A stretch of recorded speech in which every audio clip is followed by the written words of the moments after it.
All right, let's talk about schedule. I get this question asked a lot, and people want to know what I do, on a daily basis. What's my schedule? And it's a great question. It's the question that I would ask too. If I wanted to be, the fastest man in the world, I not only would want to meet the fastest man in the world, but I want to know what he or she is eating, how they say goodbye to their spouses, what they do. I want to know how they train. I want to know everything they do. I want to know how many hours they sleep. I want to know what goes in their mouth, what doesn't go in their mouth, what they say no to. Great question. Amazing question. Here we go. It depends on what day of the week it is for me. A lot of times I'm traveling, so obviously what travel's like. It's, you're on airplanes and you're traveling.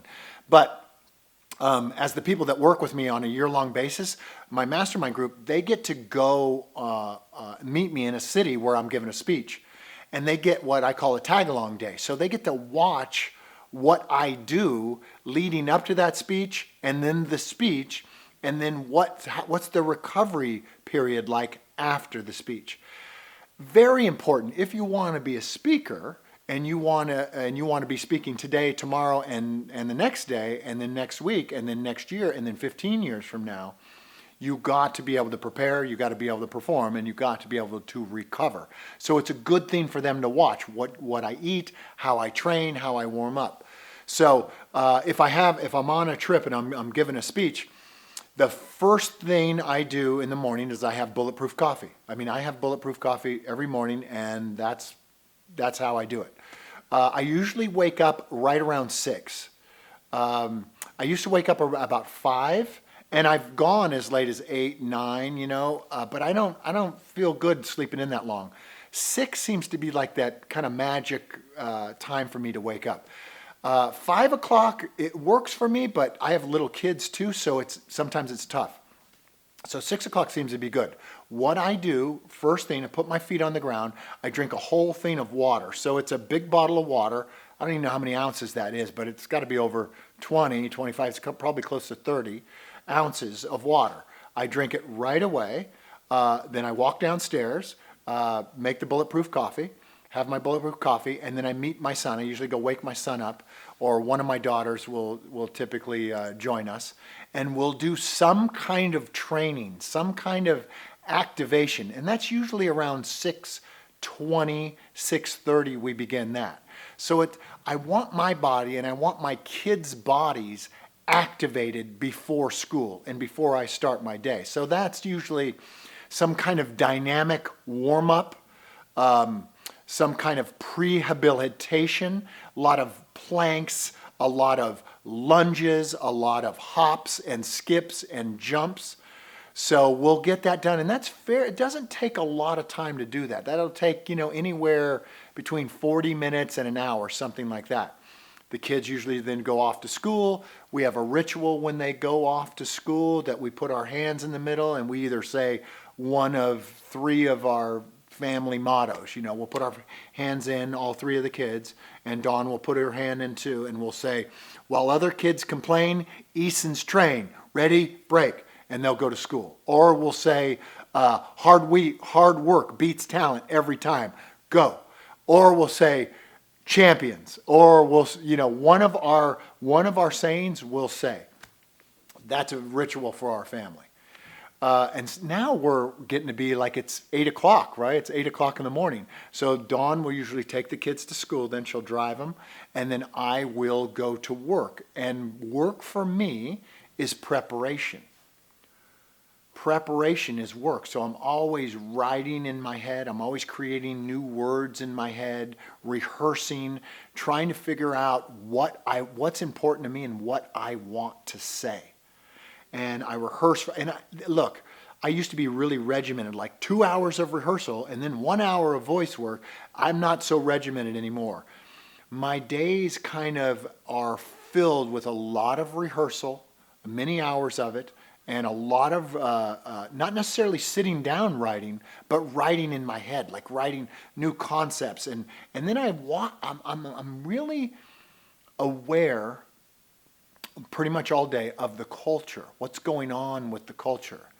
And then usually, if you want to lead in a certain culture, you have to go the opposite direction. So I'm watching where the culture and society is kind of trending, and I always go the opposite of the trend so that I can be a true leader. Because if you go with the trend, you'll never lead. It's just, you're just going with sheep. You must go the opposite direction and think differently if you truly want to lead. So I'm constantly thinking about that, and that's an all-day thing.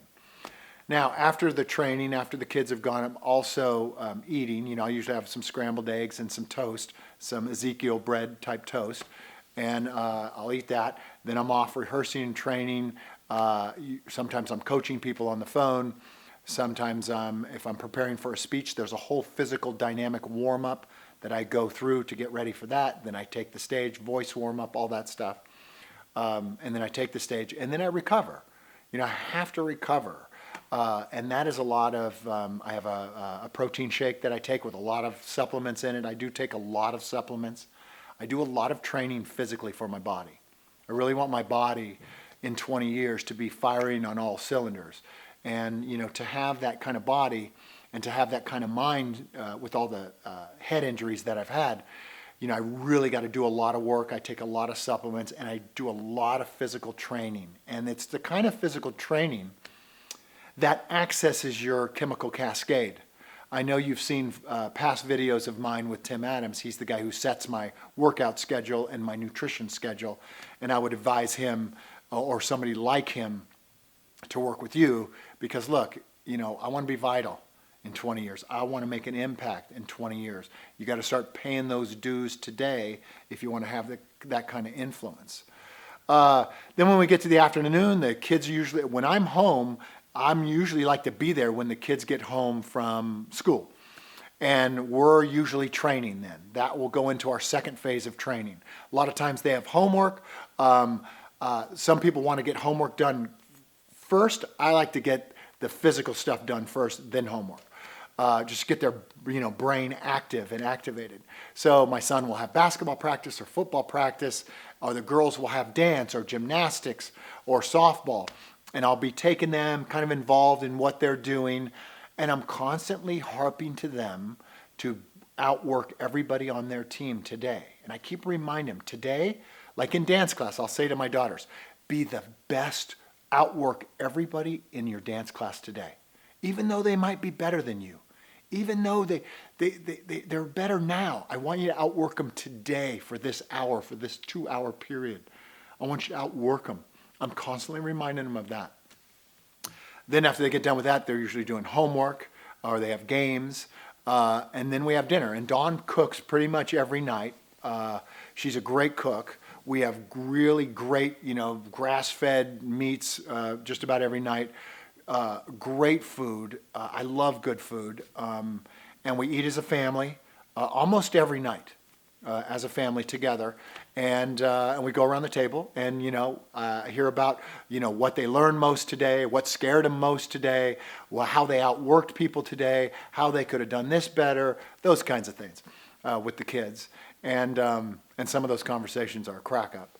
And then the kids, we usually put the kids to bed around 7:30, 8, something like that, and I'm usually telling them stories at night, whether from a book. Or from my own childhood and Dawn's childhood. We like to share those kind of stories with them, put them to bed. We always go over their 20-year plans at night as they're going to bed because they're kind of up on the wall above their bed. And so we do a little ritual where we kiss our fists and we pop fists and we hit the plan and we hit the pictures that they've drawn, who they want to be in 20 years. So we have rituals like that a lot. And we have rituals. We always talk about what our family stands for and what we're here on this earth to do. Like, we're here to be the best, and we're here to outwork everyone else. And that's kind of the mottos that we live by.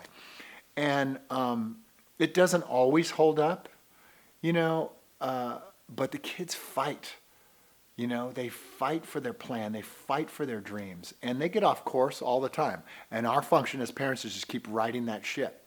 So my day is, if you just broke it down and I was like really basic with you, it's really about preparing for that day of performance. preparing and warming up, getting the body activated so that it can perform like I want it to perform. And that goes for everybody in my family. We're all performance oriented. You are too. That's how we get graded. That's how we get measured. That's how we get paid, based on our performance. So we're constantly putting our focus on the preparation to perform. And then after that, we recover. So Dawn and I get to bed pretty early, probably in bed, 8:30, 9. And usually we're talking about the kids and our clients. It's kind of funny because we treat our clients like our kids. I mean, we treat them like family. So we're constantly going, what do they need? What does Eloise need? What does Axel need? What does Lila need? And then what do our clients need to be the best? How do they fulfill on their birthright?